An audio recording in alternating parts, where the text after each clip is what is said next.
rail yard was never meant for children. It was a place of rust, whispers, and shadows no one dared to enter. Yet under the hollow shell of an old freight car, two little girls in tattered pink dresses clung to each other, their bare feet blue from the cold, their tiny hands dropping a trail of breadcrumbs like a cry for rescue.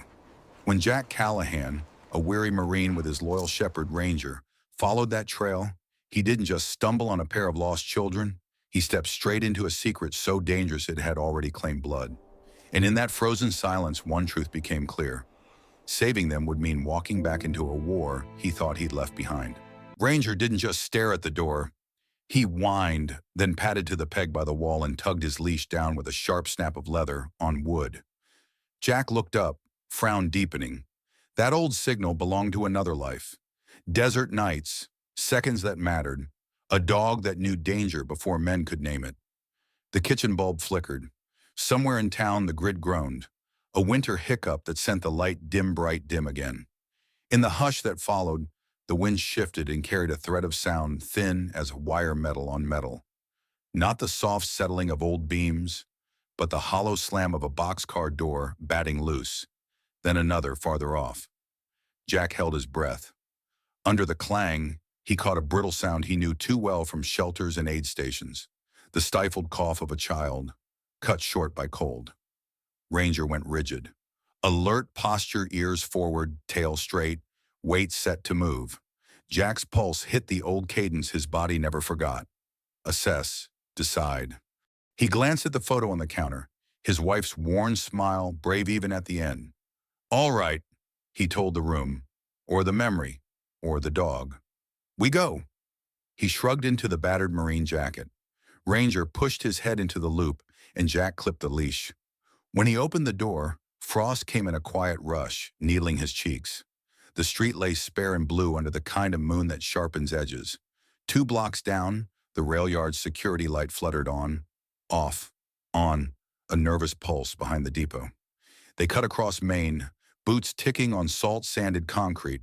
On the far sidewalk, tracks the size of little shoes sliced the powder-short stride, a stagger, then a drag where someone had slipped. Ranger dropped his head and followed, drawing the leash into a straight line that pulled Jack into a half-run he hadn't meant to start.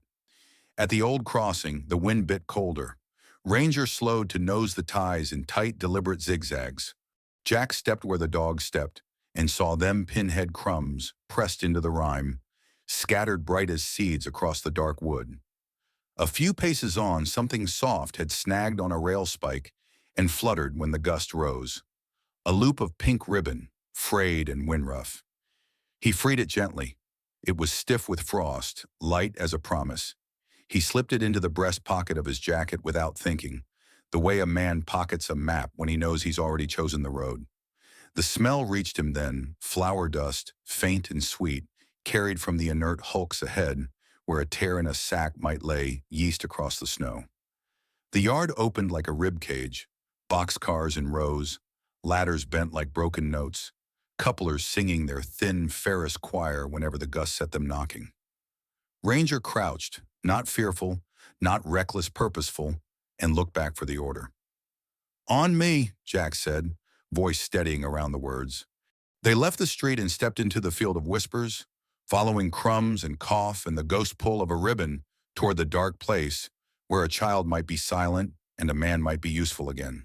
The boxcar groaned with every gust, as if the yard itself wanted the children gone. Sophie and Sarah huddled inside, their thrift store flashlight flickering against torn flour sacks and crates bound with black steel. White powder drifted across the floorboards like snow. Sophie crouched near one open sack, her hand brushing a hidden duffel that felt hard with something other than grain. She pulled back, heart pounding. We shouldn't be here, Sarah whispered, voice trembling. Sophie nodded, but outside the doorway, the wind had already swallowed their trail of crumbs. Going forward was the only choice. They squeezed through the other side of the car, stepping into the yard's wide silence. The security lamp above pulsed on, off, on, like a broken heartbeat. Sophie guided Sarah past a flat car stacked with crates stamped Morton Haulage. The stenciled numbers didn't match. Even at 7, the twins knew something about it felt wrong. Just think of Mama, Sophie murmured, pressing her cheek to Sarah's hair. Two halves of the same heartbeat. The words steadied them as they pressed deeper into shadows. At that same hour, warmth and noise filled the Yardlight Tavern on Main Street. Hank Morton, the man whose name gleamed from those crates, sat with his back to the wall. 45, broad-shouldered, with a quarterback's build softened by wealth, Morton wore a black wool coat and cufflinks that flashed like signals. His smile was practiced but never kind. Across from him lounged Royce Bell, long and wiry with teeth like bent nails, and Miguel Miggs Ortega, stocky with restless hands. A bourbon sat easy in Morton's grip as he leaned forward. "No one goes near the yard tonight," he said calmly. "4 cars move. Paperwork waits. Especially no kids. I want it clean." Royce smirked. "Kids don't come there." Morton's eyes flicked to Luann Parker, the bartender, who set down his refill without looking at him. A woman with lines of grief written across her face. She had lost both husband and son to the railroads. Her silence was louder than any protest. Morton raised his glass. "Clean," he repeated. His men understood. In his mouth, clean meant no witnesses. Back in the yard, Sophie and Sarah pressed against the frozen flank of a hopper car, their flashlight finally dying in their hands. Darkness wrapped them so tight they could hear their own breaths echo. Then came new sounds, boots crunching, beams of adult flashlights slicing through iron ribs. "Check the north shed," a man ordered. Royce's nasal voice drifted closer. "Just cat tracks and garbage." From their hiding place under the car's crossbeam, the twins watched beams linger on the Morton crates, then swing away. Sophie counted silently, 10 braids of her mother's hands before daring to breathe. But when she tried to move, her heel slipped into spilled flour. The hopper boomed like a drum. The men's lights snapped back instantly. Sophie grabbed Sarah's hand. "Run!" Together they darted toward the pulsing security lamp, little shoes scattering flour like stars.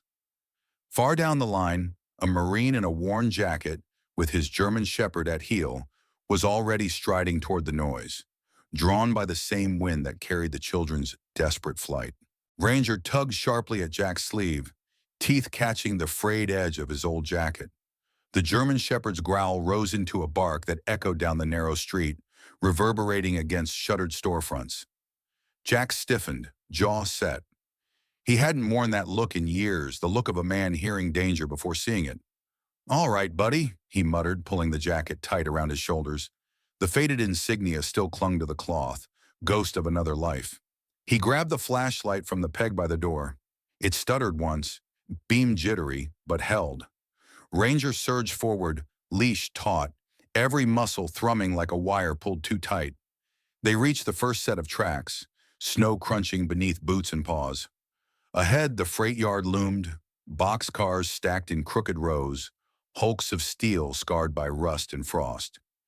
The air carried the heavy tang of spilled grain, sharp grease, and something sourer fear. Ranger dipped his head low, nose close to the ground. He wuffed once, then pulled Jack hard to the left. There, glinting faint under the flashlight's beam, lay a single scrap of pink ribbon pressed into the snow. Jack crouched, fingers brushing the fabric. It was warm where it had been caught under Ranger's muzzle.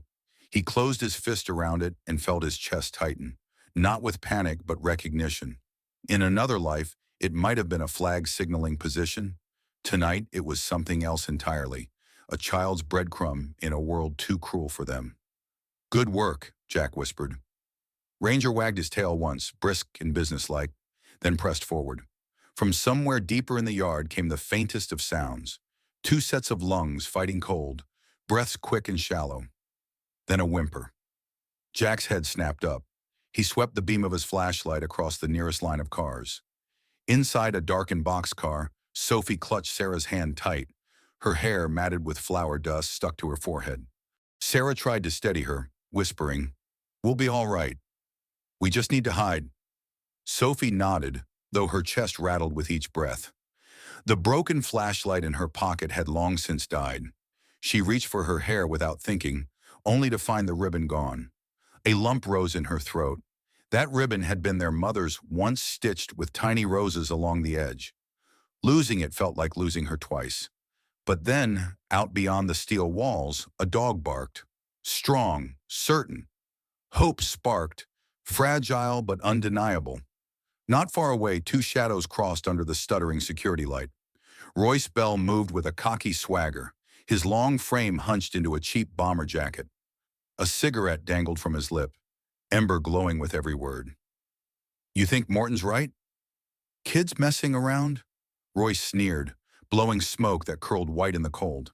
Beside him trudged Miguel Ortega stocky, eyes darting, fists flexing inside worn leather gloves. Unlike Royce, Miggs wasn't laughing. "Doesn't matter if he's right," he said quietly. "We check. We keep it quiet. That's the job." His accent thickened on the last word, a slip from the childhood he never shed. Royce snorted, but his hand still hovered near the knife clipped to his belt.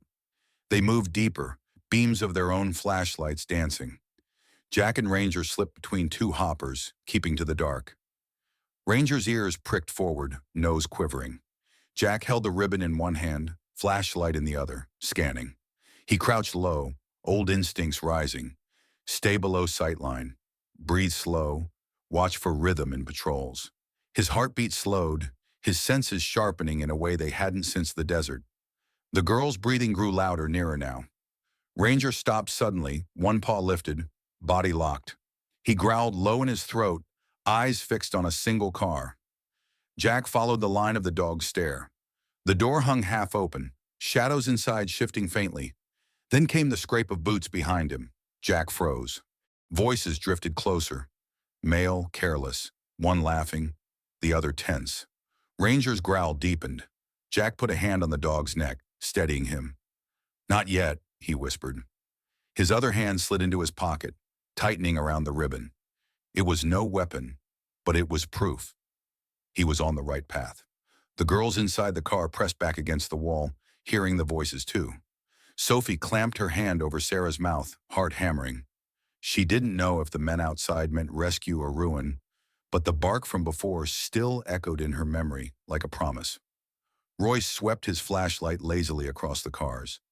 "Nothing here but rats," he spat into the snow. "Shut up," Miggs muttered, scanning. His light lingered near the car where Sophie and Sarah crouched. For a moment it hovered, then swung away. He exhaled. "We finish quick, yeah?" Royce grinned.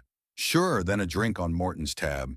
They moved on, their beams cutting briefly across Jack's hiding place before disappearing down the line. Jack waited until their steps faded. Then he signaled Ranger with a subtle flick of fingers. The dog sprang forward, pulling him to the half-open boxcar. Jack pressed his shoulder to the cold steel and leaned inside. Two pairs of eyes stared back, wide and glistening. "You're safe now," he said, voice low but steady. His flashlight caught the pink smear of flour across their clothes, the trembling hands still clutching each other. "We'll get you out." Ranger patted in beside him, tail wagging slow, head low as he sniffed gently at Sarah's knee. The girl flinched, then touched his ear as if testing whether he was real. Ranger leaned closer, warm and solid. For the first time that night, the twins' breathing eased. The night pressed down like a lid of iron. Jack's flashlight beam wavered across a row of freight cars, its glow cutting through curtains of drifting snow. Ranger pressed close, his flank brushing Jack's leg, ears twitching at every groan of shifting steel. Behind them, Sophie clung to Jack's jacket hem, her small hand icy but determined. On his back, Sarah's weight sagged heavy, her forehead hot against the nape of his neck. Fever made her breaths shallow, each exhale a ghost in the dark. Jack had managed to pry the container door open minutes earlier, the lock rusted enough to yield under his Marine's shoulder. He had pulled the twins free just as Ranger had growled, a warning that danger hadn't passed, only shifted. Now their freedom was a fragile thing, surrounded by shadows that moved with hostile intent. Somewhere beyond the stacked cars, footsteps rang against frozen gravel. The men were circling back. Jack clicked off the flashlight, plunging them into gloom, and listened. Metal clanged, a boxcar door slamming in the wind, the sound sharp and hollow like the chatter of steel rats. "Stay close," Jack whispered. Sophie squeezed his hand. She was trembling, but her hazel eyes, wide with fear, searched his face as if she could borrow steadiness from him. Ranger whined softly, then pivoted toward the sound of approaching boots. Royce Bell led the hunt. His thin frame cut through the dark like a knife, his bomber jacket flapping open, though the cold reddened his cheeks. A length of iron pipe rested across his shoulder, which he twirled with reckless ease. "Morton'll skin us if we let him slip," he hissed to Miggs, who trailed behind, flashlight beam darting nervously. Miguel Ortega's broad figure seemed to hunch further beneath the pressure. His breath puffed quick and ragged, fogging the beam of light he carried. He wasn't cruel by instinct, but fear and loyalty to Morton weighed heavier than conscience. "We shouldn't be chasing kids," he muttered. Royce sneered, teeth catching the glow. "Kids, witnesses, it's all the same." Dead weight. He slapped the pipe against a car, the clang echoing, daring their prey to move. Jack crouched behind a stack of pallets, heart steady in a rhythm he'd known in deserts long ago. His instincts whispered, "Don't run blind. Funnel them. Control the field." He shifted Sarah higher onto his back. Her fevered skin burned against his jacket. She whimpered once, then fell quiet, too weak even to protest. Sophie pressed against his side, gripping his sleeve. She looked at Sarah, then back at Jack. "Is she going to—" Her voice cracked. "She's going to make it," Jack said, firm enough to sound like truth. "But only if we keep moving." The pipe struck steel again. Closer now. Ranger stiffened, his body vibrating with readiness. Jack gave the smallest nod. The dog slid into the dark, silent as smoke. Royce rounded a line of cars, swinging his beam carelessly. "Come out, little rabbits," he jeered. His voice bounced, distorted by iron walls. He didn't see the shadow that streaked low across the ground until it hit him. Ranger slammed into his knees with the force of a hammer. Royce's pipe clattered, spinning across the gravel. The man cried out, toppling sideways as teeth clamped onto his arm. His flashlight jerked wildly, strobing the yard with frantic light. "Get him off!" Royce screamed. Miggs froze, beam trembling. He saw the children huddled behind pallets. The Marine crouched like a sentinel, eyes hard as stone. Something in Miggs's chest lurched memories of a brother lost young, voices he hadn't silenced. He lowered the light slightly, torn. Jack moved then, scooping Sophie against his side. "Run!" he barked. She hesitated, staring at Ranger locked onto Royce, then obeyed, feet pounding beside him. Behind them, metal clanged again, the echo of freight cars rattling, a chorus of steel rats marking the rhythm of violence. From the shadow of a nearby warehouse, Hank Morton watched. The glow of his cigar tip flared briefly, painting his broad features in harsh orange. He was tall, his expensive coat immaculate even here. But his eyes dark, calculating, narrowed at the sight of the Marine moving through his yard. Jack Callahan. He remembered the name now, whispered years ago in veteran circles. A man who had walked away from war, but carried its edge like a blade hidden under cloth. Morton's lips curved in a thin smile. "So the old soldier crawls out of his hole," he muttered. "This will complicate things." He ground the cigar beneath polished leather, turning back toward the tavern.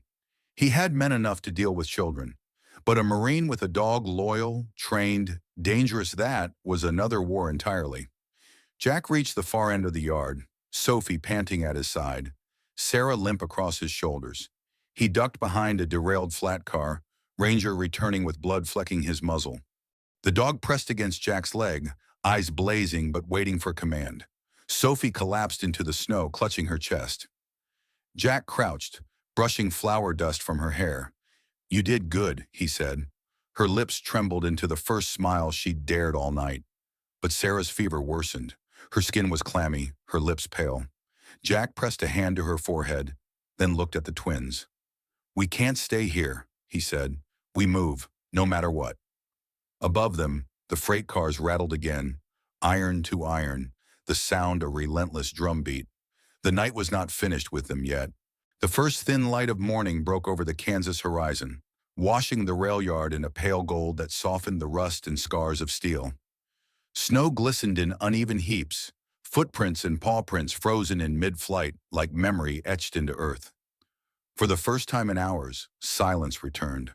No clang of pipes, no shouting men, just the whistle of wind weaving between freight cars. Jack Callahan stood at the yard's edge, shoulders squared, though fatigue weighed heavy. Ranger sat beside him, muzzle flecked with dried blood, but eyes bright, every line of his posture alert. Ready. Behind them, Sophie and Sarah sat bundled in thick wool blankets, offered by the town's officers. Sophie leaned against her sister, one arm around Sarah's trembling frame. Sarah's fever had broken slightly, color returning to her lips. She blinked up at Jack, then at Ranger, and gave the smallest smile of recognition, as though she knew she had been saved by more than luck. The flashing red and blue of police cruisers painted the snow, shadows stretching across the skeletal yard. Officer Claire Hammond, tall and broad-shouldered with hair pulled into a tight braid, directed her team. Her square glasses fogged when she exhaled, but her voice never wavered. Secure every crate, photograph everything, and bag it. Morton won't talk, but the evidence will. Handcuffed between two deputies, Hank Morton still carried himself like a man too rich to fall. His coat was spotless, collar turned high, though his eyes betrayed a flicker of panic under the practiced arrogance. When his gaze locked on Jack across the snow, his lips curled. "You think this changes anything?" Morton hissed. "There's always another shipment." "Another man ready to take my place," Jack didn't answer. He didn't need to. Morton was shoved toward the cruiser, boots slipping against ice. For the first time, the yard felt free of his shadow. Sophie's fingers worked restlessly at the hem of her blanket until she found it. The ribbon. Torn and wind-frayed, it had been pressed into Jack's hand hours before. Now she held it like treasure. Without a word, she reached for Ranger. The German shepherd lowered his great head, tail sweeping snow. Carefully, Sophie tied the ribbon around his neck, the pink a fragile beacon against sable fur. "There," she whispered. "Now everyone knows you're our hero." Ranger licked her hand once, a solemn benediction. Sarah leaned close, whispering through cracked lips. "He saved us." Jack knelt before them, eyes softening. "No," he said gently. "You saved yourselves by holding on. All I did was show up." Sophie studied his face, lines carved by years of war and loneliness. For the first time, she felt what safety meant. Not a locked door, not warm bread, but a man who stood between her and the dark without flinching. Later that morning, when the rail yard cleared of flashing lights and officers bundled crates into trucks, Jack stood apart.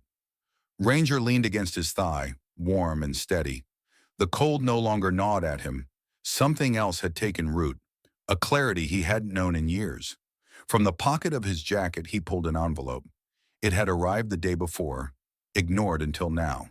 The seal bore the insignia of the Department of Veterans Affairs. He unfolded it slowly, eyes scanning the typewritten words. Application accepted. Security consultant. Maple Junction, Veterans Outreach. His breath caught. For months he had wondered if he belonged anywhere beyond Ranger's leash in his own grief. Now the answer lay clear, not in the letter, but in the two children wrapped in blankets, alive because he had listened to instinct, to duty. Jack folded the letter and tucked it back into his pocket. His true commission had been delivered in the cries of Sophie and Sarah, in the bark of his dog, in the night's battle among the freight cars. He finally understood. The mission wasn't finished. It had only changed shape. At the station house later, townsfolk gathered, whispers threading the room like smoke. Mrs. Keller, the school teacher with gray hair tucked under a knitted cap, pressed cocoa into Sophie's hands. She bent low to Sarah, brushing curls from her forehead. "You're safe now," she said, voice thick with relief. Claire Hammond spoke briefly to the crowd. "This community stood blind for too long. We believed Morton's wealth kept us safe. Last night proved otherwise. But it also proved we're not powerless, not when we stand together." Applause broke, ragged but strong. Sophie clutched Ranger's ribbon neck, Sarah leaning against her side. For them, the world had narrowed to warmth, a dog's steady breath, and a man's promise. For Jack, the world had widened again, vast with responsibility but no longer empty. Outside, dawn rose bright over Maple Junction. The rails gleamed like threads of light leading away from shadows. The town had been scarred, but scars meant survival. In the quiet light of dawn, what began as fear in the shadows became a story of courage, loyalty, and redemption. Sophie and Sarah found safety. Jack found his purpose again, and Ranger proved that even the humblest of creatures can carry the strength of a guardian. Some would call it chance, but others know it as something greater. Sometimes God does not send miracles with thunder or fire, but through a soldier's steady hand, a child's faith, or a dog's bark in the night. If you believe that this story is a reminder of the miracles God still works among us, share your thoughts in the comments below. Tell us what touched your heart most. And if you want more stories that restore hope and faith, remember to like this video, follow and subscribe to the channel. Together we can keep these stories of love, courage, and unseen grace alive.